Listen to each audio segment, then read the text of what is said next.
Hello, Radhe Radhe दोस्तों, स्वागत है आपका साक्ष्य अकेडमी पे। हम लोग जो है बीपीएससी पूर्वावलोकन पढ़ रहे हैं। 38 बीपीएससी 1992 से लेके और 71वीं बीपीएससी 2025 तक की जितने भी बीपीएससी ने जो है पेपर कराए हो, जितने भी पेपर कराए हैं, चाहे वो टीआरई 4 का हो, वो सॉरी टीआरई 1, 2, 3 और जो है बीपीएससी के थ्रू एईडीओ का और लेक्चर के जो भी एग्जाम होते हैं बीपीएससी कराती है, वो सारे जो है एग्जाम हम लोग जो है प्रिपरेशन कर रहे हैं। तो जितने भी दोस्त जो है चैनल पे नए हैं, सबसे पहले चैनल को जो है सब्सक्राइब करें और बेल आइकन को ऑन कर लें। तो चलिए बिना देरी करते हुए हम लोग जो है आज की क्लास शुरू करते हैं। हम लोगों ने जो है कल जो है 6 लेक्चर हम लोग कंप्लीट कर चुके हैं। आज हम जो है 7वां लेक्चर जो है पढ़ेंगे। ये टेस्ट क्वेश्चन हम पिछली जो है वीडियो में जो है आधुनिक भारत के देख लिए थे, अब उसी क्रम में अगला जो है हमारा वीडियो है 22वां क्वेश्चन से शुरू करते हैं। तो चलिए बिना देरी किए हुए स्टार्ट करते हैं। चलिए पहला क्वेश्चन है, दिल्ली में उसके जो है राजकीय प्रवेश के अवसर पर किस वायसराय पर बम फेंका गया था? दिल्ली में ये कहा गया है, दिल्ली में उसके राजकीय प्रवेश के अवसर पर किस वायसराय पर एक बम फेंका गया था? तो किस पे? लॉर्ड हार्डिंग पर बम फेंका गया था। 1911 में ब्रिटिश जो है सरकार 1911 में ब्रिटिश जो है सरकार के भारत की राजधानी कलकत्ता से बदलकर दिल्ली करने की घोषणा की। इसके बाद 23 दिसंबर 1912 को में नई राजधानी दिल्ली से वायसराय लॉर्ड हार्डिंग द्वितीय का भव्य राजकीय जो है प्रवेश जुलूस निकाला जा रहा था। इसी राजकीय प्रवेश के अवसर पर दिल्ली के चांदनी चौक क्षेत्र में वायसराय की हाथी हौदे पर जो है क्रांतिकारियों द्वारा बम फेंका गया। इस हमले में लॉर्ड हार्डिंग द्वितीय जो है गंभीर रूप से घायल हो गए और महाबत मारा गया। इस घटना की योजना क्रांतिकारी रासबिहारी घोष के नेतृत्व में बनाई गई थी। चलिए आगे चलते हैं। अगला क्वेश्चन हमारा है, भारत की वायसराय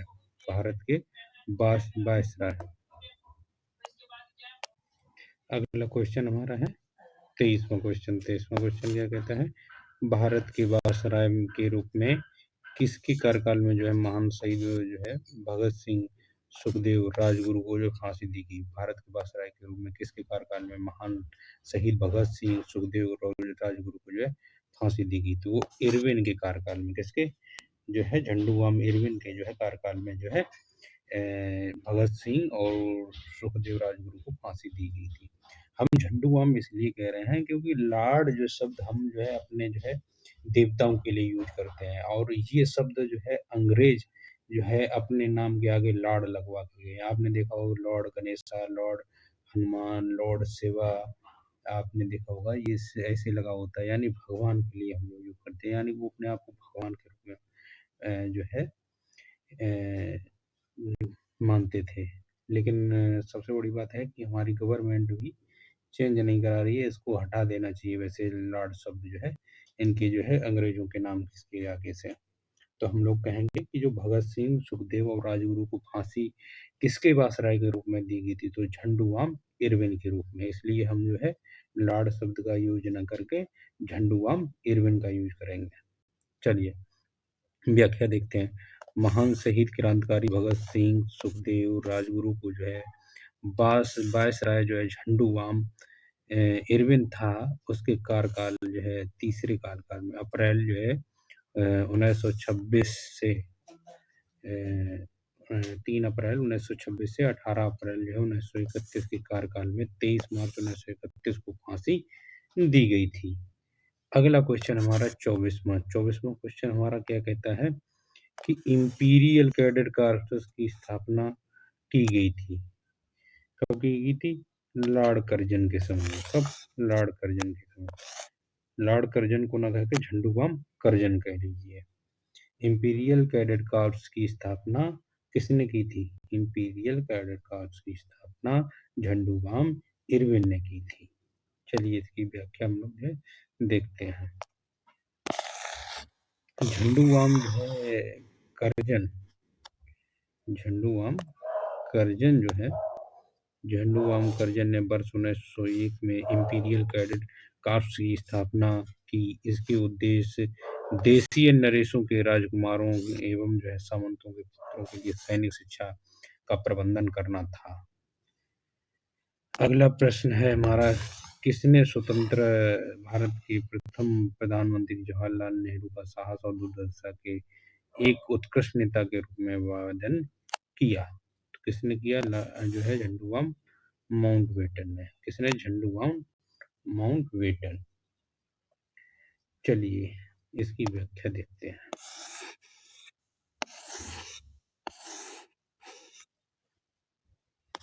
झंडूराम माउंटबेटन ने जो है स्वतंत्र भारत, क्या है, एक मिनट, झंडूराम जो था माउंटबेटन ने स्वतंत्र भारत के प्रथम प्रधानमंत्री जवाहरलाल नेहरू का इतिहास का जो है साहस और दूरदर्शिता के एक उत्कृष्ट नेता के रूप में अभिवादन किया। किसने? झंडूराम माउंटबेटन ने स्वतंत्र भारत के प्रथम प्रधानमंत्री जवाहरलाल नेहरू का साहस और दूरदर्शिता के उत्कृष्ट नेता के रूप में जो है अभिवादन किया। अगला प्रश्न हमारा क्या है वो हम देखते हैं। अगला प्रश्न हमारा है, निम्न में से किस वायसराय के कार्यकाल में भारतीयों को जो है राय बहादुर और खान बहादुर उपाधियां प्रदान करना प्रारंभ हुआ था? किसके कार्यकाल में? इसमें से रिपन दिया है, लिट्टन दिया है, मेयो दिया और डफरिन दिया है। तो इसमें से ऑप्शन ई सही है। कौन सा सही है? ऑप्शन ई सही है। चलिए देखते हैं कैसे। 1857 ईस्वी के विद्रोह के समय अंग्रेजों की सहायता करने वाले देसी शासकों, जमींदारों आदि को अपना विश्वास पात्र बनाने के लिए उन्हें उपाधियां, खिलहत, भूमि अनुदान, ऋण माफी आदि सुविधाएं प्रदान की जाने लगी। इन्हें जो है हिंदुओं को दी जाने वाली प्रमुख उपाधियां राय बहादुर, मुस्लिमों और जो है पारसियों को दी जाने वाली समकक्ष उपाधि जो है खान बहादुर थी। 1859 से 1860 ईस्वी में इन उपाधियों को दी जाने के साक्ष्य मिलते हैं। ठीक है, तो इसमें से नन ऑफ दीजिए कि इनमें से कोई आंसर सही नहीं है। अगला प्रश्न हमारा कौन सा है? 27वां। तो 27वां प्रश्न हमारा क्या कहता है? चलिए देखते हैं। 27वां प्रश्न हमारा कहता है कि प्रथम भारतीय जिन्होंने स्वाधीन भारत के गवर्नर जनरल का जो है पदभार ग्रहण किया वो कौन थे? सी राजागोपाल। भारतीय जिन्होंने स्वाधीन भारत में गवर्नर जनरल का पद ग्रहण किया, सी राजगोपालाचारी। व्याख्या लिखते हैं।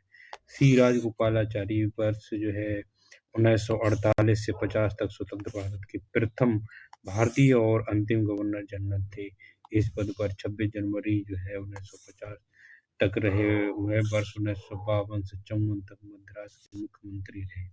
कांग्रेस से विभिन्न मुद्दों पर मतभेद होने के कारण उन्होंने कांग्रेस से इस्तीफा दे दिया और 1959 में अपने सहयोगियों के साथ मिलकर स्वतंत्र पार्टी का गठन किया। अगला हमारा जो है प्रश्न है 28वां। 28वां प्रश्न हमारा क्या कहता है कि स्वतंत्र जो है या स्वतंत्र भारत के पहले जो है भारतीय गवर्नर जनरल कौन थे? सी राजगोपालाचारी थे। चलिए आगे चलते हैं। अब आगे हम पढ़ेंगे ब्रिटिश शासन का जो है भारतीय अर्थव्यवस्था पर प्रभाव। जो ब्रिटिश शासन का जो है भारतीय अर्थव्यवस्था पर क्या प्रभाव पड़ा, चलिए देखते हैं। पहला प्रश्न क्या है? औपनिवेशिक काल के दौरान रेलवे का जो है भारतीय उद्योगों पर क्या प्रभाव पड़ा था? चलिए देखते हैं। आयात को जो है बढ़ावा देकर औद्योगिक विकास में बाधा डाली। क्या हुआ? औपनिवेशिक जो है काल के दौरान रेलवे का जो है भारतीय उद्योगों पर क्या प्रभाव पड़ा? आयात को बढ़ावा देकर औद्योगिक विकास में बाधा डाली। चलिए आगे देखते हैं। भारत में पहली जो है रेल 1853 ईस्वी में बॉम्बे और थाने के बीच चली थी। इसमें भारत में जो है पहली रेल 1853 ईस्वी में बॉम्बे और थाने के बीच चली थी। औपनिवेशिक काल के दौरान जो है रेलवे के जो विकास से आयात को बढ़ावा मिलता तथा औद्योगिक विकास में बाधा उत्पन्न हुई। फलस्वरूप जो है भारतीय उद्योगों पर नकारात्मक प्रभाव पड़ा। चलिए अगला क्वेश्चन है, स्थायी बंदोबस्त जो है किसके साथ किया गया था? तो जमींदारों के साथ जो है स्थायी बंदोबस्त किया गया था। चलिए आगे चलते हैं, अगला क्वेश्चन देख सकते हैं हमारा। पहले इसकी व्याख्या देखते हैं, इसकी व्याख्या क्या कहती है, चलिए देखते हैं। स्थायी बंदोबस्त किसके साथ किया गया था? जमींदारों के साथ। 1793 ईस्वी में लॉर्ड कॉर्नवालिस जो था, झंडू बाम कॉर्नवालिस ने भू राजस्व की स्थायी बंदोबस्त से चिर स्थायी बंदोबस्त प्रणाली का जो है प्रारंभ किया। इसे इस्तमरारी, जागीरदारी, मालगुजारी, बीसवेदारी आदि भिन्न भिन्न नामों से भी जाना जाता है। यह व्यवस्था बंगाल, बिहार, उड़ीसा तथा उत्तर प्रदेश के बनारस में लागू थी। इसके अंतर्गत समूचे ब्रिटिश भारत के क्षेत्रफल का लगभग 19% हिस्सा शामिल था। इस व्यवस्था के अंतर्गत जमींदारों के एक नए वर्ग को भूस्वामित्व घोषित कर दिया, जिसे जो है भूमि के लगान का जो है 10/11 भाग कंपनी को देना तथा 1/11 भाग जो है अपनी सेवाओं के लिए अपने पास रखना था। अगला प्रश्न है तीसरा, जिसमें है किसने जो है बंगाल में चिरस्थायी बंदोबस्त प्रणाली की शुरुआत की? किसने की थी? झंडू बाम कॉर्नवालिस ने जो है चिरस्थायी बंदोबस्त प्रणाली कॉर्नवालिस ने जो है शुरुआत की थी। अगला क्वेश्चन चौथा है, रैयतवाड़ी व्यवस्था जो सर्वप्रथम कहाँ शुरू हुई थी? तो कहाँ शुरू हुई थी? मद्रास में। चलिए आगे देखते हैं। चलिए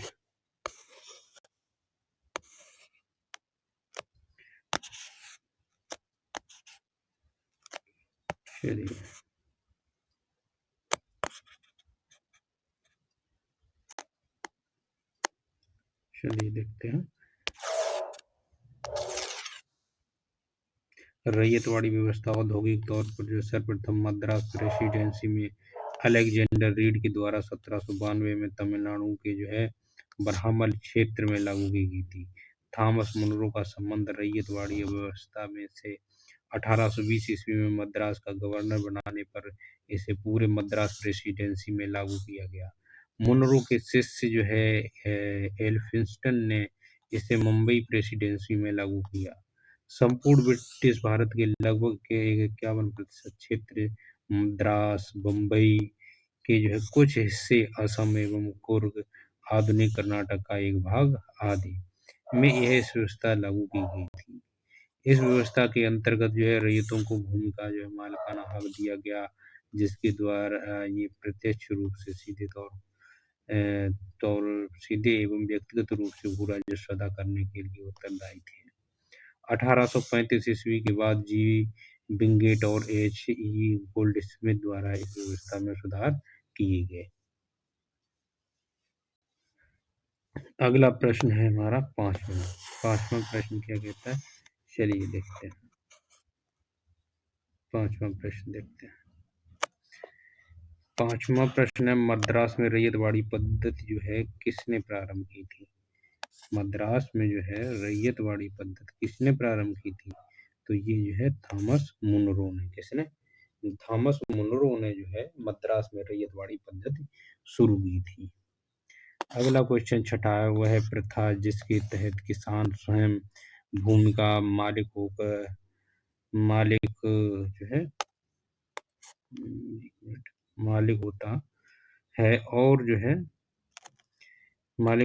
है और सरकार को भू राजस्व के जो है भुगतान के लिए जिम्मेदार माना जाता है। किसके तहत? रैयतवाड़ी।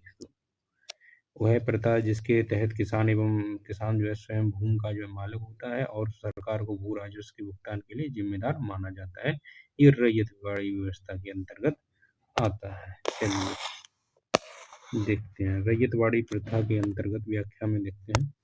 रैयतवाड़ी प्रथा के अंतर्गत किसान स्वयं भूमि का मालिक होता है और सरकार को भू राजस्व के भुगतान के लिए जिम्मेदार माना जाता है। अगला क्वेश्चन है, किसने बंगाल में मालवाड़ी बंदोबस्त प्रणाली की शुरुआत की थी? तो किसने की थी? हाल्ट मैकेंजी ने। किसने? हाल्ट मैकेंजी ने। 1822 ईस्वी में जो है हाल्ट मैकेंजी ने बंगाल प्रेसिडेंसी के उत्तर पश्चिमी प्रांतों, इस क्षेत्र के अधिकांश जो है भाग वर्तमान उत्तर प्रदेश में जो भू राजस्व व्यवस्था की एक नई पद्धति जो है मालवाड़ी तैयार की। इस जो है प्रणाली के मध्य प्रांत, पंजाब समेत ब्रिटिश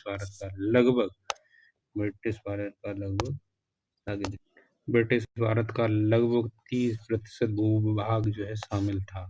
माहलवाड़ी जो है पद्धति में जमींदारी और रैयतवाड़ी दोनों के तत्व शामिल थे। पूछे गए प्रश्न में बंगाल शब्द का प्रयोग किया गया, जो कि त्रिपुर है। यहाँ उसकी जो है जगह पर बंगाल प्रेसिडेंसी शब्द का प्रयोग ज्यादा उपयुक्त है। अतः बिहार लोक सेवा आयोग ने भी अपने प्रारंभिक और संबोधन दोनों जो है विकल्पों को सही माना है। अगला प्रश्न है आठवां क्या कहता है, जमींदारों द्वारा कृषक से मांगे गए बेगार या अवैध उपकार को किस नाम से भी जाना जाता है? वो किस नाम से? बेथी। किससे?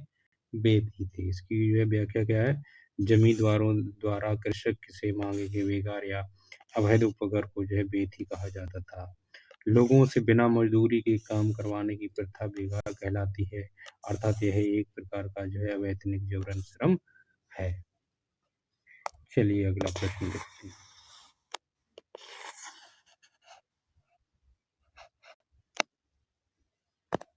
अगला प्रश्न है 9वां। होम चार्ज या ब्रिटिश में जो है भारतीय सरकार के खर्चे में समाहित थे। किसमें समाहित थे? सभी। कौन कौन से? ब्रिटिश भारतीय अधिकारियों की पेंशन, भारत में खरीदे गए सैन्य एवं अन्य भंडार, रेलवे के गारंटेड ब्याज। जो होम चार्जेज या ब्रिटिश में भारतीय सरकार के जो खर्चे में कौन कौन समाहित किए थे? ब्रिटिश भारतीय अधिकारियों की पेंशन, भारत में खरीदे गए सैन्य एवं अन्य भंडार, रेलवे के गारंटेड ब्याज और सभी।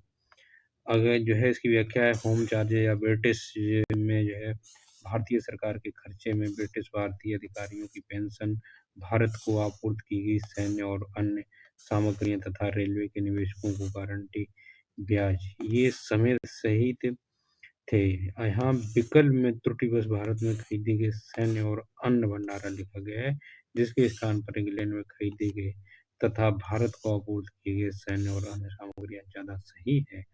उल्लेख बिपिन चंद्र जैसे इतिहासकारों, जिसका उल्लेख जो बिपिन चंद्र जैसे इतिहासकारों ने भी किया है। चलिए अगला क्वेश्चन नंबर है हमारा 10वां। 10वां क्वेश्चन क्या कहता है, पंजाब भूमि हस्तांतरण अधिनियम कब पारित किया गया था? तो सन 1900 में। जो पंजाब भूमि हस्तांतरण अधिनियम है, ये जो है सन 1900 में जो है पारित किया गया।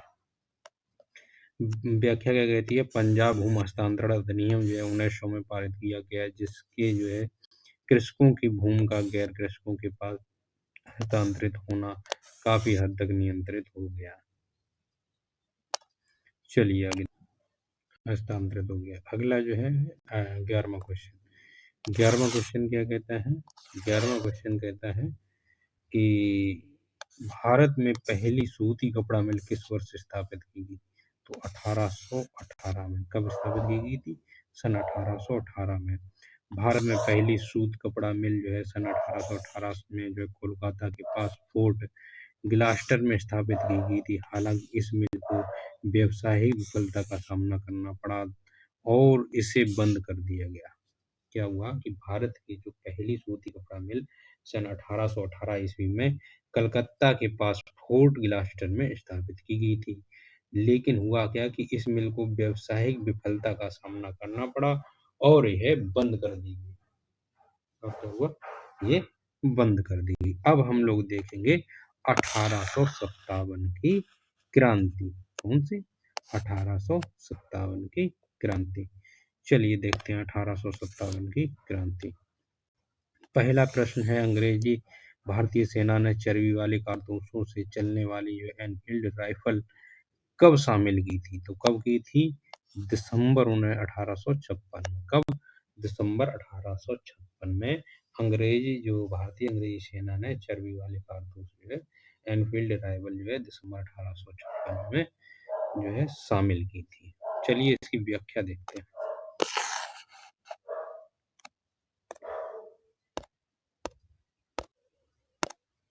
व्याख्या क्या कहती है देखते हैं। दिसंबर 1856 में सरकार ने पुराने लोहे वाली बंदूक जो ब्राउन वेस कौन थी?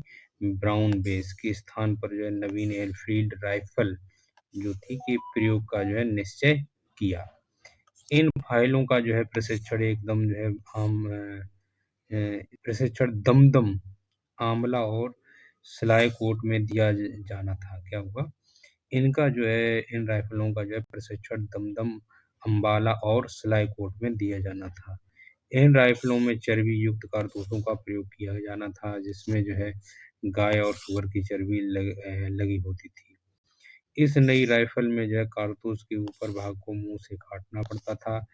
जनवरी 1857 में जो है बंगाल सेना में यह अफवाह फैल गई कि चर्बी वाले कारतूस में गाय और जो है सूअर की चर्बी है। सैनिक अधिकारियों ने इस अफवाह की जो है जांच किए बिना तुरंत जो है इसका खंडन कर दिया, किंतु सैनिकों को विश्वास हो गया कि चर्बी वाले कारतूसों का प्रयोग उनके धर्म को भ्रष्ट करने का एक निश्चय प्रयत्न है और यह कारतूस 1857 के विद्रोह का तात्कालिक कारण बना। अगला जो है 1857 का जो है क्रांति सर्वप्रथम कहाँ पे हुई थी? तो कहाँ हुई थी? लखनऊ, इलाहाबाद, झांसी, मेरठ। कहाँ हुई थी? मेरठ से। चलिए देखते हैं। देखिए ये आंसर 1857 की जो है प्रथम क्रांति कहाँ से हुई थी? मेरठ में। कहाँ हुई? मेरठ। मेरठ में 24 अप्रैल 1857 की घटना भारतीय स्वतंत्रता संग्राम के इतिहास में एक मील का पत्थर साबित हुई। कर्नल जो है करमाइकेल स्मिथ जो थे ने चर्बी लगे कारतूस भारतीय सैनिकों को देने का आदेश दिया, जिसे जो है मुंह से खोलना पड़ता था। अतः इसे नाराज तीसरी बंगाल नेटिव जो है कैवेलरी तीसरी रेजिमेंट जो है लाइट कैवेलरी ने जो है 90 में से 85 सैनिकों ने इस कारतूस के खिलाफ बगावत कर दी। 9 मई 1857 को मेरठ के जो है परेड ग्राउंड में इस बगावती सैनिकों को कोर्ट मार्शल किया गया। इस कृत्य से क्रुद्ध जो है इन सैनिकों को ने 10 मई 1857 को मेरठ में विद्रोह कर दिया और भारतीय स्वतंत्रता संग्राम के पहले स्वतंत्रता संग्राम अर्थात 1857 के जो है क्रांति का बिगुल फूंका। अगला प्रश्न जो है 1857 जो है का विद्रोह सर्वप्रथम कहाँ हुआ था? तो मेरठ में हुआ था। अभी ऊपरी वाले प्रश्न में ये दिया। निम्नलिखित में से कौन सा ईस्ट इंडिया कंपनी के सिपाहियों को विद्रोह बनाने का कारण नहीं था? ईसाई धर्म फैलाने के लिए कंपनी के अधिकारियों के प्रयास, जहाज पर यात्रा करने के लिए सिपाहियों को आदेश, भत्ते की रोकथाम, अधिकारियों की अक्षमता। कौन सा नहीं थे इसमें? नहीं तो सी और डी होना चाहिए, अधिकारियों की अक्षमता। चौथा है कि निम्नलिखित में से कौन सा ईस्ट इंडिया कंपनी के सिपाहियों को विद्रोह का कारण नहीं था? तो कौन सा नहीं था? अधिकारियों की अक्षमता। ईसाई धर्म फैलाने के लिए कंपनी के अधिकारियों के प्रयास, जहाज पर यात्रा करने के लिए सिपाहियों को आदेश तथा डाक आदि भत्तों की जो रोकथाम आदि का जो है कारक जो है ईस्ट इंडिया कंपनी के सिपाहियों को विद्रोही बनाने के कारण बने, जिसकी परिणति जो 1857 के विद्रोह के रूप में हुई। ध्यातव्य है कि अधिकारियों को अक्षमता इसका कारण नहीं थी, यद्यपि अधिकारियों द्वारा किए गए दुर्व्यवहार ने इसे अवश्य भड़काया। अगला प्रश्न है 5वां प्रश्न। 1857 का विद्रोह था, लखनऊ में इसका नेतृत्व जो है किसने किया था? बेगम ऑफ अवध, बेगम हजरत महल जो थी उन्होंने जो 1857 में जो है लखनऊ में जो है 1857 के विद्रोह का नेतृत्व किया था। लखनऊ जो है अवध में विद्रोह का प्रारंभ 30 मई 1857 में को हुआ। विद्रोह का नेतृत्व बेगम ऑफ अवध हजरत महल ने जो है किया था। अगला प्रश्न हमारा है 6। इनमें से किसने 1857 के विद्रोह में सक्रिय भाग जो है लिया था? नाना साहब ने लिया था, बिल्कुल सही है।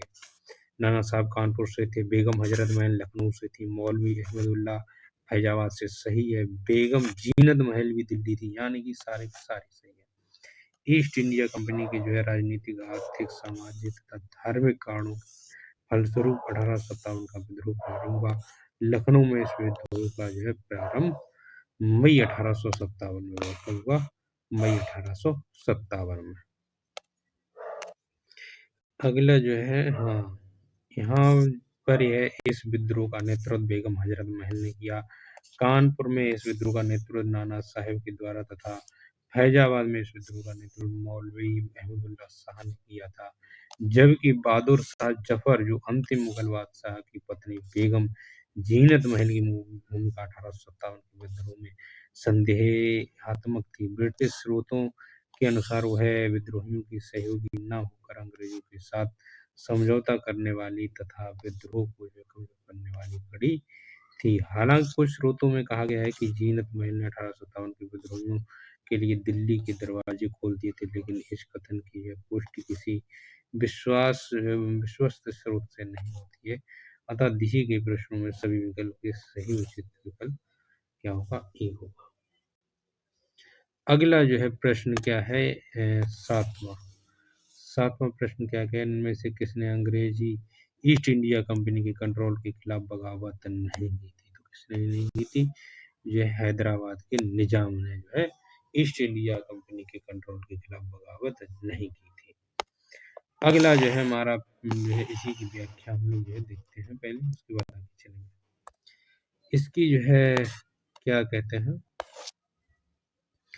ये कहता है कि हैदराबाद के जो निजाम ने जो है कभी भी कंपनी के कंट्रोल के खिलाफ बगावत नहीं की। विजयनगर के राजा ने जो है 18वीं शताब्दी के उत्तरार्ध में कंपनी शासन के जो है विरुद्ध विद्रोह किया। तमिलनाडु के जो है पोलीगारों द्वारा की गई कई बार विद्रोह किया गया तथा जो है त्रावणकोर के जो है दीवान वेलुथम्पी 1808 से 1809 ईस्वी में अंग्रेजों के विद्रोह का जो है नेतृत्व किया गया। अगला प्रश्न है, निम्नलिखित में से कौन 1857 के विद्रोह में अंग्रेजों का सबसे कट्टर दुश्मन था? कौन था? मौलवी अहमदुल्ला शाह।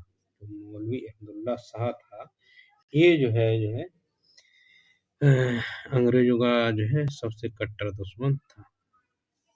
चलिए, मौलवी अहमदुल्ला शाह 1857 के विद्रोह में अंग्रेजों का सबसे कट्टर दुश्मन था। अगला प्रश्न, वो अगली हम इसकी व्याख्या देखते हैं पहले, फिर अगला प्रश्न पे चलें। व्याख्या क्या कहती है? मौलवी अहमदुल्ला शाह ने फैजाबाद में विद्रोह को अपना नेतृत्व प्रदान किया। ये अंग्रेजों के सबसे कट्टर दुश्मन थे। वह मूलतः जो है मद्रास प्रेसिडेंसी के चिन्नापट्टन के रहने वाले थे। वह जो फैजाबाद में आकर बस गए थे। उन्होंने भारत के विभिन्न धर्मानुयायियों का आह्वान करते हुए कहा कि सारे लोग जो है काफिर अंग्रेजों के विरुद्ध खड़े हो जाओ और उन्हें भारत से बाहर खदेड़ दो। इनके बारे में अंग्रेजों ने कहा कि अदम्य साहस के गुणों से परिपूर्ण और सुदृढ़ संकल्प वाले व्यक्ति तथा विद्रोहियों में जो है सर्वोत्तम सैनिक हैं। इनकी गिरफ्तारी के लिए अंग्रेजी जो है ब्रिटिश सेना ने जो है 50,000 रुपए का इनाम रखा था। मौलवी अहमदुल्ला शाह ने जो है, जो कि जो है फैजाबाद में विद्रोह को जो है नेतृत्व प्रदान किया था। ये जो है अंग्रेजों के जो है कट्टर दुश्मन थे। कैसे दुश्मन थे? कट्टर दुश्मन। और इन्होंने जो है इन्होंने जो कहा कि सारे लोग काफिर अंग्रेजों के विरुद्ध खड़े हो जाओ और उन्हें बाहर से खदेड़ दो।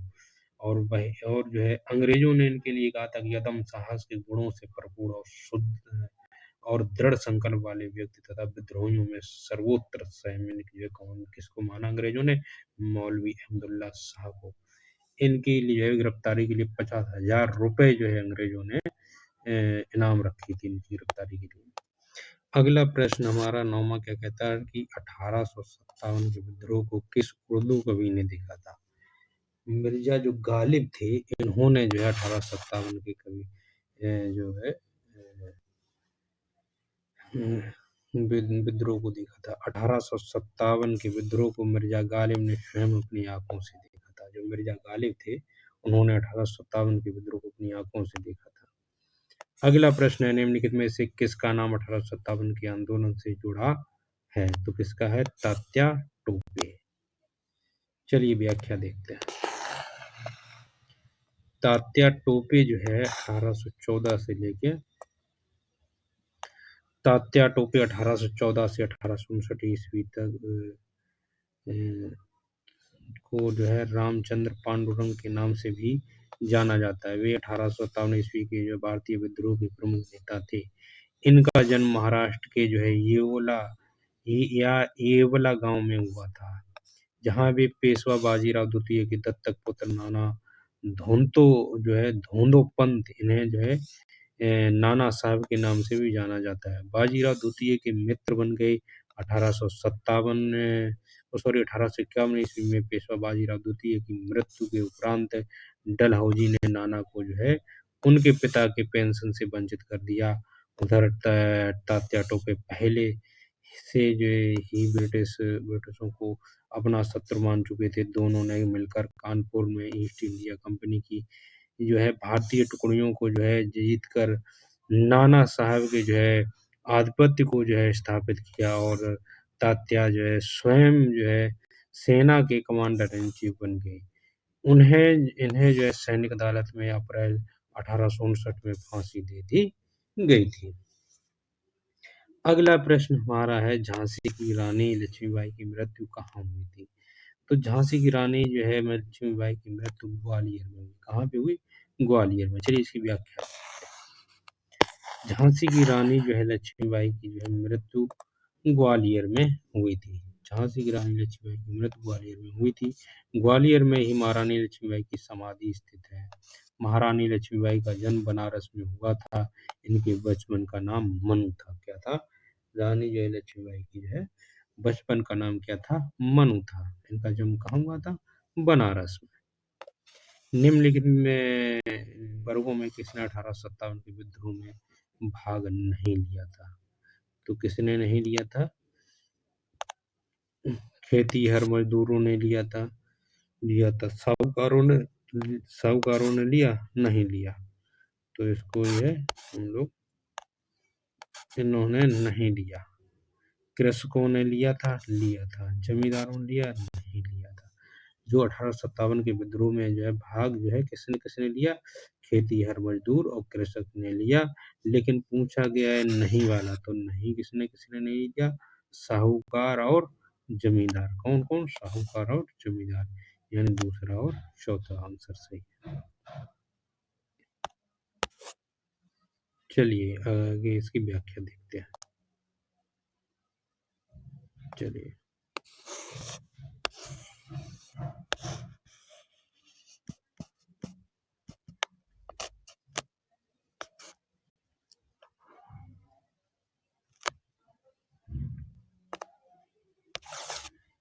1857 की जो है का विद्रोह बहुत बड़े क्षेत्र में फैला हुआ था, और इससे जो है जनता का व्यापक समर्थन प्राप्त था। फिर भी पूरे देश को यह भारतीय समाज के सभी अंगों तथा वर्गों को अपने लपेट में नहीं ले सका। यह दक्षिणी भारत तथा पूर्वी और पश्चिमी भारत में अधिकांश भागों में नहीं फैल सका। भारतीय रजवाड़ों के अधिकांश शासक तथा बड़े जमींदार पक्के स्वार्थी तथा अंग्रेजों की शक्ति से भयभीत थे, और वे विद्रोह में शामिल नहीं हुए।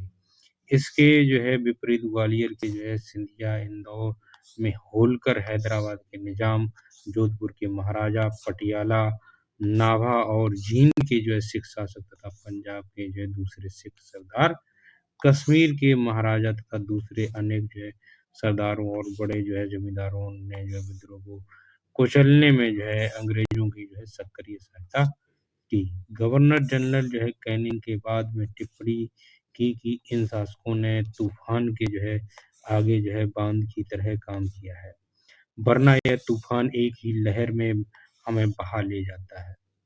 व्यापारियों और शिक्षक वर्ग ने जो है कलकत्ता और बम्बई में सभाएं करा अंग्रेजों की सहायता के लिए प्रार्थना की। उच्च जो है तथा मध्य वर्ग के जो अधिकांश लोग विद्रोहियों के आलोचक थे। विद्रोह में शामिल अवध के बहुत से तालुकदारों, बड़े जमींदारों ने अंग्रेजों से यह आश्वासन पाकर जो है कि उनकी जमींदार क्या हुआ कि उनसे जो है आश्वासन पाकर कि उनकी जमीन जागीरें वापस दे दी जाएगी। विद्रोह से किनारा कर लिया।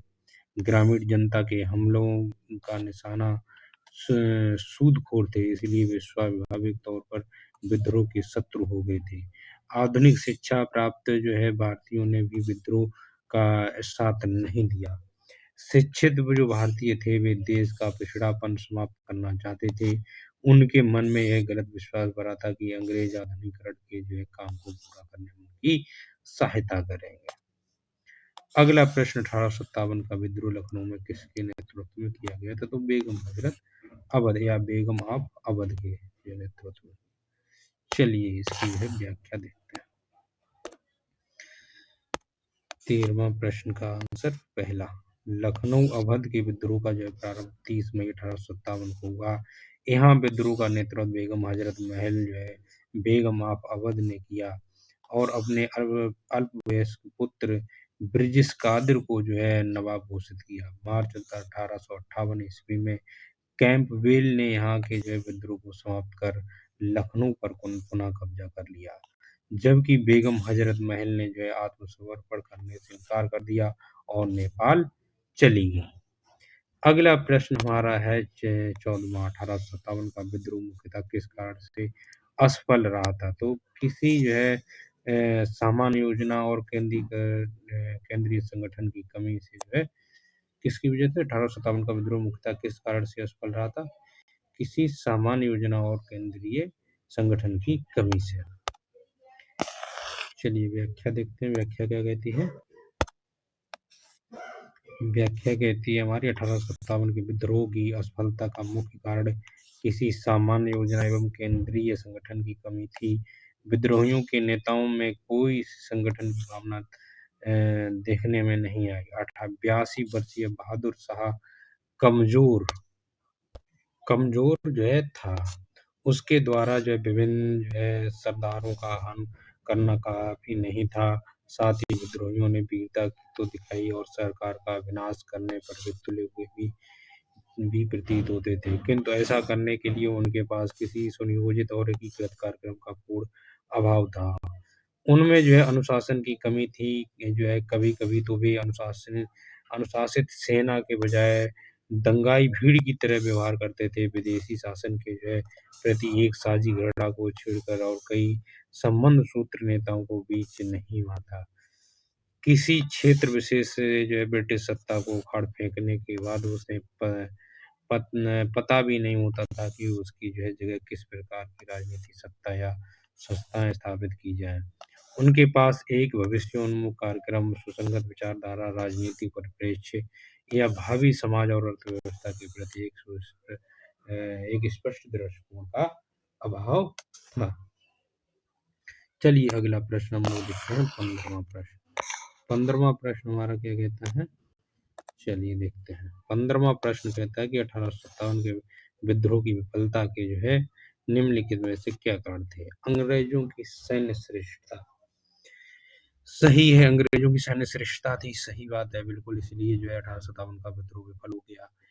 क्या विद्रोहियों के पास कोई एकीकृत कार्यक्रम एवं विचारधारा नहीं थी? बिल्कुल सही। 1857 के विद्रोह की विफलता का एक कारण ये भी था कि विद्रोहियों के पास कोई एकीकृत कार्यक्रम का एवं विचारधारा नहीं थी। तीसरा है कि समाज के सभी वर्गों से समर्थन का अभाव था। सही है, 1857 के विद्रोह की विफलता का एक कारण ये भी था कि जो है समाज के सभी वर्गों से जो है समर्थन का अभाव था, यानी सभी वर्गों ने समर्थन नहीं किया। चलिए अगला प्रश्न देखते हैं 16वां प्रश्न। 16वां प्रश्न हमारा क्या कहता है कि विचार कीजिए। जो प्रश्न दिए गए हैं उन पर विचार कीजिए। क्या प्रश्न दिया गया है?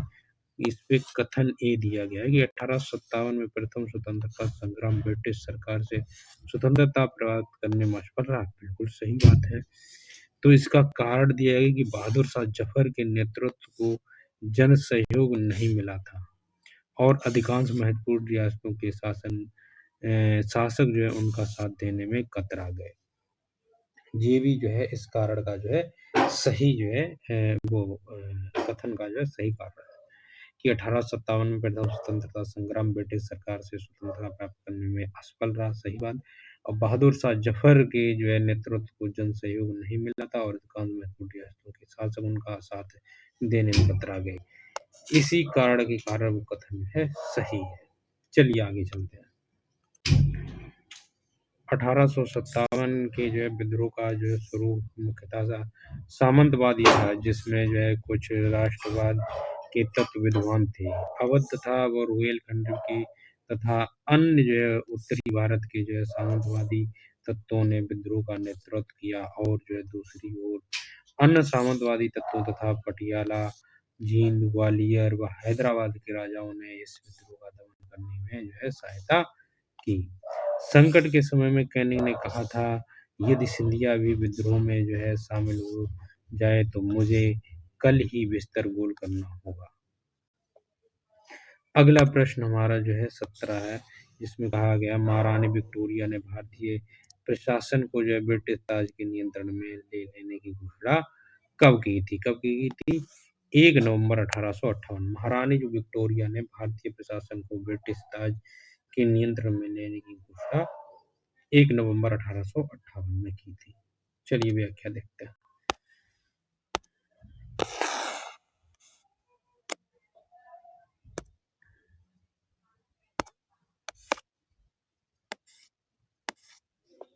1857 की क्रांति के दमन के पश्चात 1 नवंबर 1858 को महारानी विक्टोरिया ने भारतीय प्रशासन को ब्रिटिश राज के नियंत्रण में लेने की घोषणा की। इस जो है घोषणा के बाद भारत की कंपनी के शासन को जो है समाप्त कर भारत को सीधे ब्रिटिश क्राउन के अधीन कर दिया गया। भारत के राज्य सचिव, अन्य नाम भारत सचिव, भारत मंत्री का जो है पद तथा उसकी सहायता के लिए 15 सदस्यों वाली काउंसिल ऑफ जो है इंडिया भारतीय परिषद की स्थापना की गई। तत्कालीन गवर्नर जनरल लॉर्ड कैनिंग को ही जो है भारत का प्रथम वायसराय बनाया गया। जो तत्कालीन गवर्नर झंडूराम कैनिंग को जो है भारत का प्रथम जो है वायसराय बना दिया गया। अगला प्रश्न हमारा है 18वां प्रश्न क्या कहता है कि निम्नलिखित में से किस जो है तिथि को रानी विक्टोरिया की घोषणा की गई थी? तो 1 नवंबर 1858 को। कब?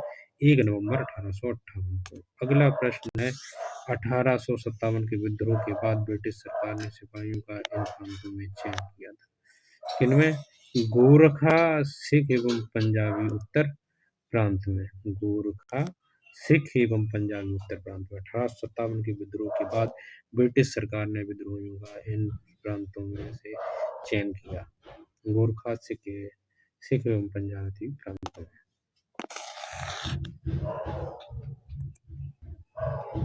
अगला है 1857 के विद्रोह के बाद ब्रिटिश सरकार ने सिपाहियों का चयन बंगाल, बिहार और अवध के उच्च जाति के हिंदुओं से जो है हटकर अंग्रेजों द्वारा लड़ाकू नस्लें कहे जाने वाले लोग विशेष रूप से डोगरा, जाट, राजपूत, बलूचियों और गढ़वाली, गोरखा, सिख, पंजाब के उत्तर प्रांत से किया गया। 1857 के विद्रोह को भड़काने में उत्तर प्रदेश एवं जो है बिहार के जो है सैनिकों ने महत्वपूर्ण भूमिका निभाई। इसलिए ब्रिटिश सरकार उन्हें संदेश की दृष्टि से देखती थी। विद्रोह के समय बंगाल सेना के 60% सैनिक अवध तथा उत्तर पश्चिमी प्रांत जो है यूपी के जो है इसी कारण 1 नवंबर 1857 को महारानी विक्टोरिया के घोषणा पत्र के अंतर्गत सेना का पुनर्गठन किया गया, जो विभाजन और प्रतिलोभन की नीति पर आधारित था। अगला प्रश्न है निम्नलिखित में से किसने 1857 के विद्रोह को एक षड्यंत्र की संज्ञा दी? तो किसने दी थी? सर जो है जेम्स आउट्रम और डब्ल्यू टेलर ने। तो सर जो है जेम्स आउट्रम और जो है डब्ल्यू टेलर जो है 1857 के विद्रोह को एक षड्यंत्र की संज्ञा दी थी। चलिए देखते हैं। सर जेम्स आउट्रम और डब्ल्यू टी टेलर ने 1857 के विद्रोह को जो है हिंदू मुस्लिम षड्यंत्र का परिणाम बताया। आउट्रम का विचार था कि यह मुस्लिम षड्यंत्र था जिसमें हिंदू से शिकायतों का लाभ उठाया जाए। जॉन लॉरेंस और जो है सीले के अनुसार वह केवल सैनिक विद्रोह था। सर जॉन सीले के अनुसार 1857 का विद्रोह एक पूर्णतः देशभक्त रहित और स्वार्थी सैनिक था, जिसमें न कोई स्थानीय नेतृत्व ही था और ना ही इसे जो है सर्वसाधारण का समर्थन प्राप्त था। इसके अनुसार यह संस्थापित सरकार के विरुद्ध भारतीय सेना का जो है विद्रोह था। अगला प्रश्न क्या इसमें क्या कहता है, 1857 के विद्रोह को किसके द्वारा प्रथम भारतीय स्वतंत्रता संग्राम के रूप में वर्णित किया गया था? तो वीडी सावरकर। किसके? वीडी सावरकर। 1857 के विद्रोह को जो है वीडी सावरकर द्वारा जो प्रथम भारतीय स्वतंत्रता सरकार के रूप में वर्णित किया गया था। चलिए व्याख्या देखते हैं। वीडी सावरकर ने अपनी पुस्तक the Indian war of independence 1857 में जो है विद्रोह को सुनियोजित 1857 के विद्रोह को सुनियोजित जो है स्वतंत्रता संग्राम तथा प्रथम भारतीय स्वतंत्रता संग्राम की जो है संज्ञा दी थी। 1857 के विद्रोह को किसके द्वारा प्रथम भारतीय स्वतंत्रता संग्राम के रूप में वर्णित किया गया था? तो किसके द्वारा जो है वीडी सावरकर के द्वारा वर्णित किया गया था। चलिए अगला क्वेश्चन 22वां जो है 23वें प्रश्न तक चलिए। 23वां प्रश्न हमारा क्या कहता है कि 1857 का विद्रोह किसके द्वारा प्रथम भारतीय स्वतंत्रता संग्राम का रूप में वर्णित किया गया? तो वीडी सावरकर। किसके द्वारा? वीडी सावरकर के द्वारा। अगला प्रश्न हमारा निम्नलिखित में से कौन सा आयोग 1857 विद्रोह के दमन के बाद भारतीय फौज के जो है नव जो है संगठन से संबंधित है? तो कौन है? पील आयोग। कौन? पील आयोग। पील आयोग। निम्नलिखित में से कौन सा आयोग 1857 के विद्रोह के दमन के बाद भारतीय फौज के नव संगठन से संबंधित है? कौन? पील आयोग। चलिए इसकी व्याख्या देखते हैं। 1857 के विद्रोह के जो है दमन के बाद ब्रिटिश सरकार ने जो है फौज के नव संगठन के लिए गठित पील आयोग में कहा कि रेजिमेंटों में भिन्न जाति समुदायों को मिश्रित रखने का जो सिद्धांत अपनाने की जो सिफारिश की गई है। यूरोपीय सैनिकों की संख्या जो 1857 से पूर्व 45,000 थी, अब जो है 65,000 कर दी गई है तथा भारतीय सैनिकों की जो है संख्या 2,38,000 से घटाकर 1,40,000 कर दी गई है। बंगाल में यूरोपीय सैनिकों का जो है भारतीय सैनिकों में 1 से जो है 1:2 का जो है अनुपात रखा गया, जबकि मद्रास तथा बम्बई में ये रेशियो 1:3 रखा गया। अगला प्रश्न है कि किसने 1857 की घटना का प्रारंभ धर्म के संघर्ष के रूप में हुआ था और उस घटना का अंत जो है स्वतंत्रता संग्राम के रूप में, ये किसने कहा है? तो ये जो है डॉक्टर एम.एन. सेन ने कहा था। किसने कहा? Doctor M.N.. सेन ने कहा था कि 1857 की घटना का प्रारंभ धर्म के संघर्ष के रूप में हुआ था और उस घटना का अंत स्वतंत्रता संग्राम के रूप में हुआ। ये जो है डॉक्टर जो है ए.एस. सेन ने ऐसा कहा। Doctor AS. सेन के अनुसार 1857 की घटना का प्रारंभ धर्म के संघर्ष के रूप में हुआ था और उस घटना का अंत स्वतंत्रता संग्राम के रूप में हुआ था। अगला प्रश्न जो है हमारा जो है सूची 1 को सूची 2 से मिलान करना है। देख लेते हैं एक प्रश्न, एक हमारा इसमें है नहीं, जो कुंवर सिंह थे, बेगम हजरत महल कहाँ से थी? लखनऊ से। इसमें नहीं दिया गया है। तो कुंवर सिंह जगदीशपुर, खान बहादुर बरेली से। चलिए इसको यहाँ से देख लेते हैं, ये मिलान दिया गया है, डायरेक्ट यहीं से देख लेते हैं। चलिए कुंवर सिंह जगदीशपुर के थे, बेगम हजरत महल ने लखनऊ से नेतृत्व किया, खान बहादुर ने बरेली से जो है नेतृत्व किया, जो मौलवी अहमदुल्ला थे उन्होंने फैजाबाद से जो है नेतृत्व किया 1857 की क्रांति का। कुंवर सिंह जो है जगदीशपुर बिहार से जो है इन्होंने 1857 की जो है क्रांति का जो है नेतृत्व किया। बेगम हजरत महल ने 1857 की क्रांति का जो है नेतृत्व लखनऊ से किया। खान बहादुर ने 1857 की क्रांति का नेतृत्व बरेली से किया और मौलवी अहमदुल्ला ने जो है फैजाबाद से 1857 क्रांति का जो है नेतृत्व किया। अगला है जन आंदोलन, देखेंगे अन्य जन आंदोलन। तो अन्य जन आंदोलन जो है हम लोग देखते हैं। पहला इसमें प्रश्न है नील विद्रोह किसके बारे में था? तो किसके बारे में था? रैयत नील की खेती करना चाहते थे और उनसे एक अमान्य मूल पर जबरदस्ती जो है करवाई जा रही थी। हुआ ये जो नील खेती थी, जो रैयत नील की खेती नहीं करना चाहते रहे थे, पर उनसे जो है अमान्य मूल पर जबरदस्ती जो है करवाई जा रही थी नील की खेती, जिसे तिनकटिया पद्धति भी कहते थे। चलिए हम लोग जो है देखते हैं क्या है। जो नील विद्रोह की शुरुआत बंगाल के नदिया जिले के गोविंदपुर गांव से हुई थी। एक नील उत्पादक के दो भूतपूर्व कर्मचारियों दिगंबर विश्वास तथा विष्णुचर विश्वास के नेतृत्व में वहां के जो है किसान एकजुट हुए तथा उन्होंने नील की जो है खेती बंद कर दी। यह नील आंदोलन जो है इतिहास में अपनी मांगों को लेकर किए गए आंदोलनों में सर्वाधिक व्यापक और जुझारू विद्रोह था।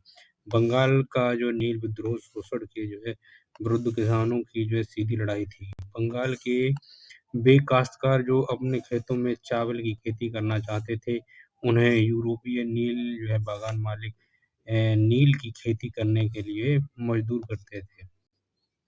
नील की जो खेती से इनकार करने वाले जो है किसानों को नील बागान मालिकों के दमन चक्र का जो सामना करना पड़ता था। चलिए आगे देखते हैं।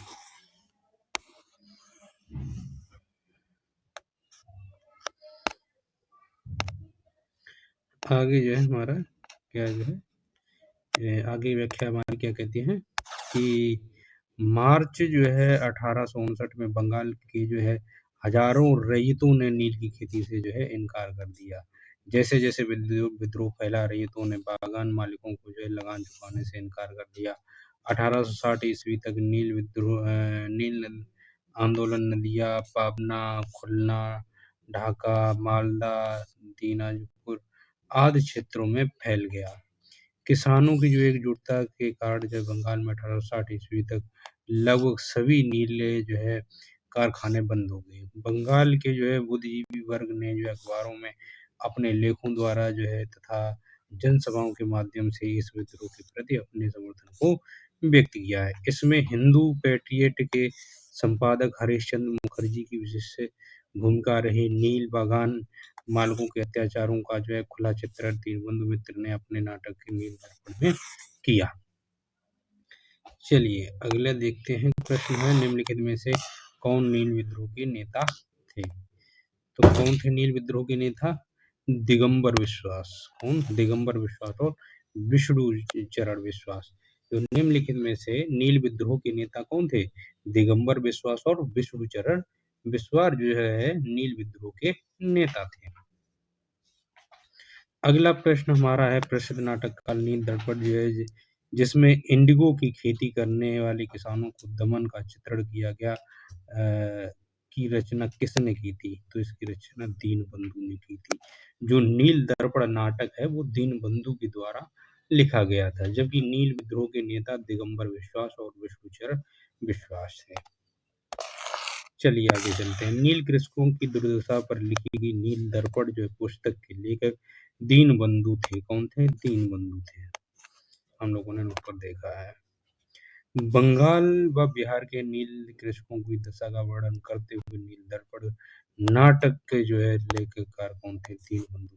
देखिए कितनी बार ये प्रश्न आया है। बीपीएससी स्कूल हेड मास्टर में भी 2023 में ये प्रश्न पूछा गया है, यानी कि 3 बार ये प्रश्न आ चुका है कि नील जो है दर्पण जो किसने नाटक किसने लिखा? तो नील दर्पण नाटक किसने लिखा? दीनबंधु मित्र।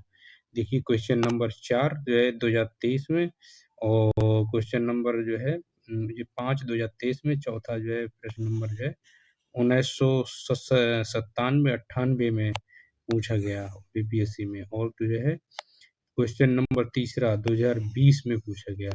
उसके बाद जो है हाँ यही 3 थे प्रश्न। 3 समझिए 3 लगातार जो है 3 अलग-अलग वर्षों में ये प्रश्न पूछा गया है। अगला हमारा प्रश्न छठा है कि छठा हमारा प्रश्न क्या कह रहा है कि बंकिम चंद्र चटर्जी का उपन्यास आनंद मठ में किस विद्रोह का उल्लेख है? तो किस विद्रोह का है? सन्यासी। बंकिम चंद्र चटर्जी का जो है उपन्यास आनंद मठ में किस विद्रोह का उल्लेख है? सन्यासी विद्रोह का। व्याख्या देखते हैं। बंकिम चंद्र चटर्जी की कृति आनंद मठ का कथानक जो है सन्यासी विद्रोह पर आधारित है। वंदे मातरम गीत सन्यासी विद्रोह की पृष्ठभूमि पर रचित आनंद मठ का नामक पुस्तक में प्रकाशित हुआ।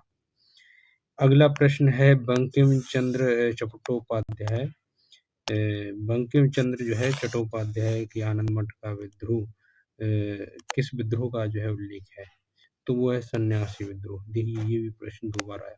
पहले में जो है प्रश्न नंबर 6 में भी पूछा गया बंकिम चंद्र चटर्जी का उपन्यास आनंद मठ में किस विद्रोह का उल्लेख है, सन्यासी विद्रोह का। और प्रश्न नंबर 7 में भी पूछा गया बंकिम चंद्र चट्टोपाध्याय के आनंद मठ में किस विद्रोह का उल्लेख है, सन्यासी विद्रोह का। तो ये देखिए बीपीएससी टीचर 9th 10th में और 11th 12th दोनों में ये प्रश्न पूछा गया। चलिए आगे चलते हैं। 8वां प्रश्न है हमारा बंकिम चंद्र चटर्जी की जो है आनंद मठ में किस विद्रोह का जो है उल्लेख जो है तो किसका उल्लेख है, सन्यासी विद्रोह। किसका, बंकिम चंद्र चटर्जी के आनंद मठ में किस विद्रोह का उल्लेख है, सन्यासी विद्रोह का। अगला प्रश्न है 9वां, महाराष्ट्र में जो है रामोसी कृषक तथा जत्था किसने स्थापित किए थे, तो वासुदेव बलवंत फड़के ने। किसने, वासुदेव बलवंत फड़के। महाराष्ट्र में रामोसी कृषक जत्था किसने स्थापित किया था, वासुदेव बलवंत फड़के। चलिए 9वां जो है इसके 9वें प्रश्न की हम लोग व्याख्या देखते हैं।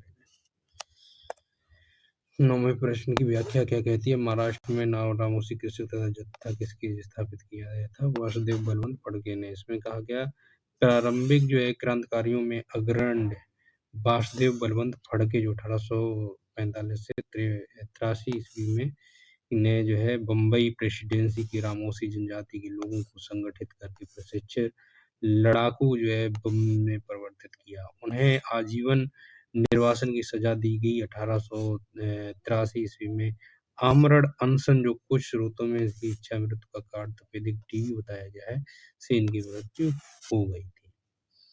अगला प्रश्न है 10वां प्रश्न हमारा क्या कहता है, रामोसी विद्रोह सही रूप से किस भौगोलिक इलाके में हुआ था, तो किस भौगोलिक इलाके में हुआ था, तो रामोसी जो था ये जो है किस भौगोलिक इलाके में हुआ था, चलिए देखते हैं। ऑप्शन नंबर डी यानी कि पश्चिमी घाट में हुआ था।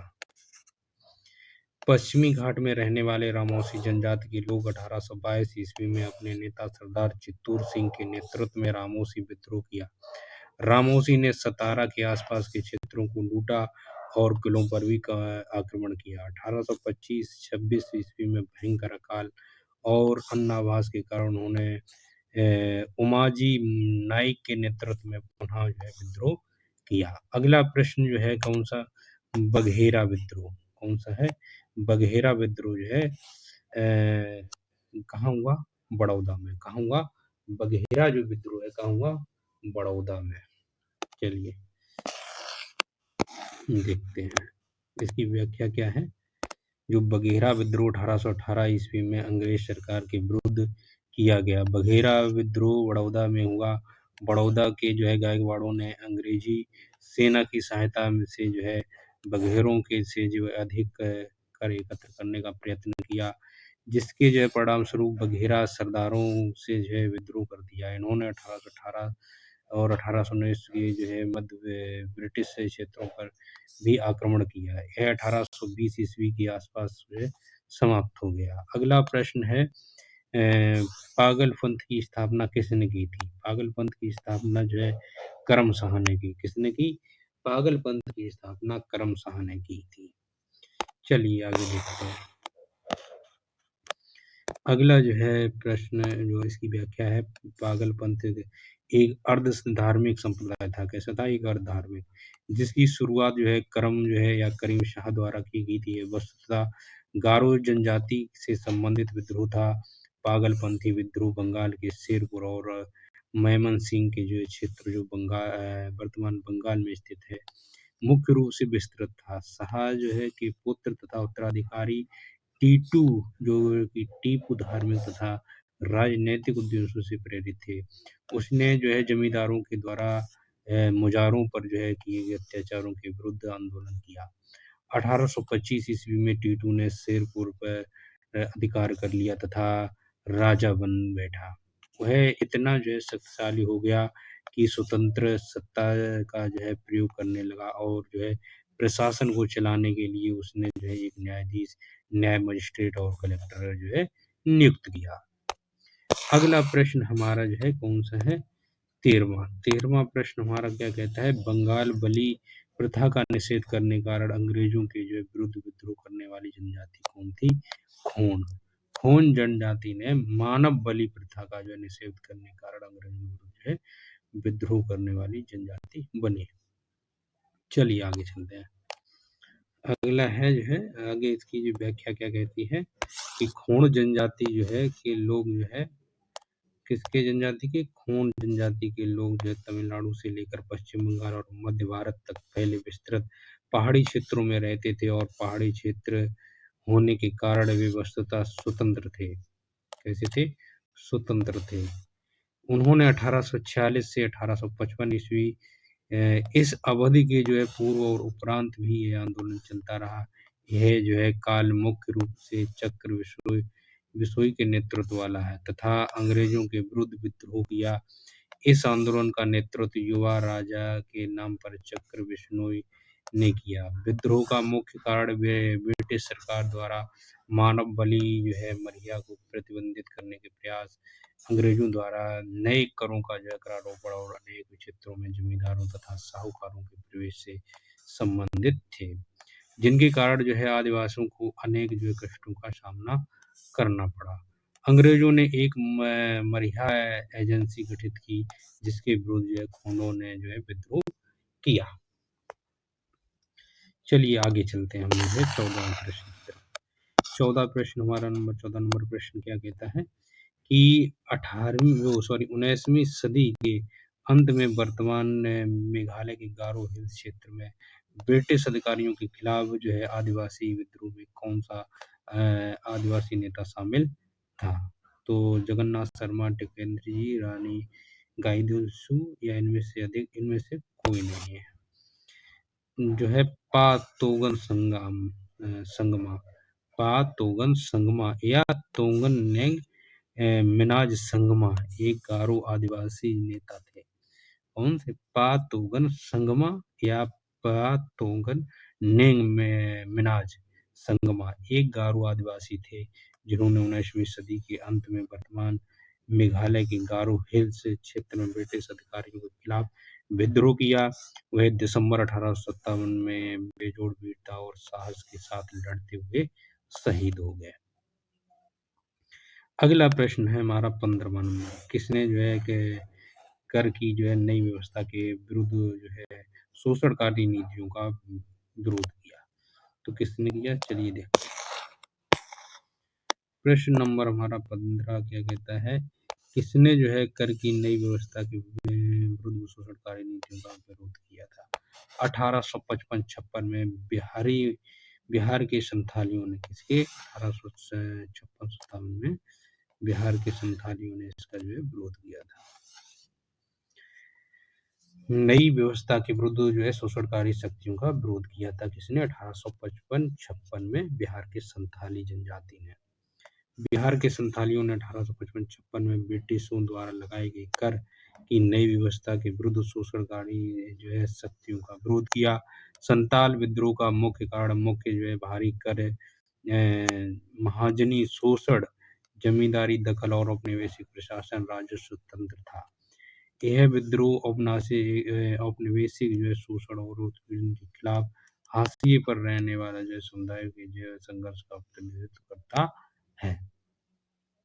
चलिए अगले प्रश्न की तरफ चलते हैं। अगला प्रश्न हमारा कौन सा है? 16वां प्रश्न जो है 1831 में बुद्ध भगत के जो नेतृत्व में कोल विद्रोह क्षेत्र में हुआ था। किस क्षेत्र में हुआ था? जो बुद्ध भगत था वो किस क्षेत्र में हुआ था? चलिए देखते हैं आगे। बुद्ध भगत जो है किसके नेतृत्व में हुआ था? सिंहभूम में। 1831 में बुद्ध भगत के नेतृत्व में कोल विद्रोह सिंहभूम के जो है क्षेत्र में हुआ था।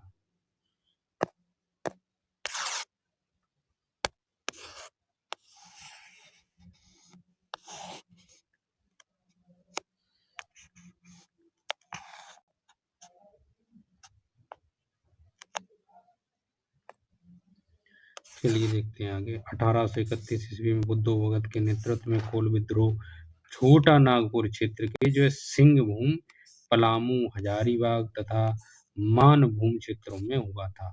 इस विद्रोह का स्वरूप आर्थिक व राजनीतिक था। इस विद्रोह के जो है पनपने का सर्वप्रमुख कारण इन क्षेत्रों के जमींदारों का जो है भूमि कर को अत्यधिक बढ़ाया जाना था। 1832 ईस्वी में बुद्धो भगत की मृत्यु के उपरांत इस विद्रोह का जो है संचालन गंगा नारायण के द्वारा 1832-33 ईस्वी में हुआ था। अगला प्रश्न हमारा जो है 17वां हौज विद्रोह। हौज विद्रोह हुआ था 1820 और 21 के दौरान। कब हुआ था? हौज विद्रोह 1820-21 के दौरान हुआ था। व्याख्या देखते हैं। हौज या हौ विद्रोह 1820-21 में हुआ था, जिसका केंद्र वर्तमान झारखंड राज्य का पश्चिमी सिंहभूम जिला था। कौन सा था? सिंहभूम जो है झारखंड का जो पश्चिमी सिंहभूम जिला था, हौज विद्रोह 1820-21 में वहीं पे हुआ था। और जो है जो बुद्धो भगत जो 1831 में बुद्धो भगत आंदोलन में हुआ था, वो भी कहाँ हुआ था? सिंहभूम में ही हुआ था। कहाँ हुआ था? सिंहभूम में ही। चलिए अगले प्रश्न को देखते हैं। ताना भगत जो है संबंधित है। ताना भगत किससे संबंधित है? चलिए देखते हैं। ताना भगत आंदोलन किससे संबंधित है? आदिवासी आंदोलन से। जो ताना भगत आंदोलन एक आदिवासी आंदोलन था। यह आंदोलन छोटा नागपुर क्षेत्र वर्तमान झारखंड राज्य क्षेत्र स्थित वर्ष 1914 ईस्वी में प्रारंभ हुआ। इस आंदोलन का नेतृत्व जो है जतरा भगत तथा तुरिया भगत ने किया। इस आंदोलन को उरांव ताना भगत जो है आंदोलन नाम से भी जाना जाता है। चलिए आगे चलते हैं 19वें प्रश्न की तरफ। 19वां प्रश्न हमारा क्या कहता है, देखते हैं। ताना भगत आंदोलन ब्रिटिश शासन के खिलाफ एक अहिंसक आंदोलन किन भारतीय राज्य के आदिवासी समुदायों के बीच संपन्न या उत्पन्न हुआ था? तो ये जो है झारखंड, जैसे ताना भगत जो आंदोलन है ब्रिटिश शासन के खिलाफ एक अहिंसक आंदोलन था, जो है झारखंड के आदिवासी समुदायों के बीच उत्पन्न हुआ था। ताना भगत आंदोलन ब्रिटिश शासन के खिलाफ एक अहिंसक आंदोलन था, जो भारत के झारखंड राज्य के ओरांव समुदाय के बीच उत्पन्न हुआ था। यह आंदोलन भारत में धार्मिक था, किंतु धीरे धीरे इसका लक्ष्य राजनीतिक हो गया। चलिए आज की वीडियो में हम यहीं तक रखते हैं। तो सभी जो है दोस्तों से अनुरोध है कि चैनल को जो है सब्सक्राइब कर लें, बेल आइकन और ऑन कर लें, और वीडियो को लाइक करें और जो है शेयर कर दें, कमेंट करें। धन्यवाद। जय हिंद। मिलते हैं अगले वीडियो में, तब तक के लिए राधे राधे। अगर आपको ये वीडियो पसंद आया तो इसे लाइक करें, दोस्तों के साथ शेयर करें और चैनल को सब्सक्राइब करना न भूलें। कोई प्रश्न हो तो कमेंट भी करें।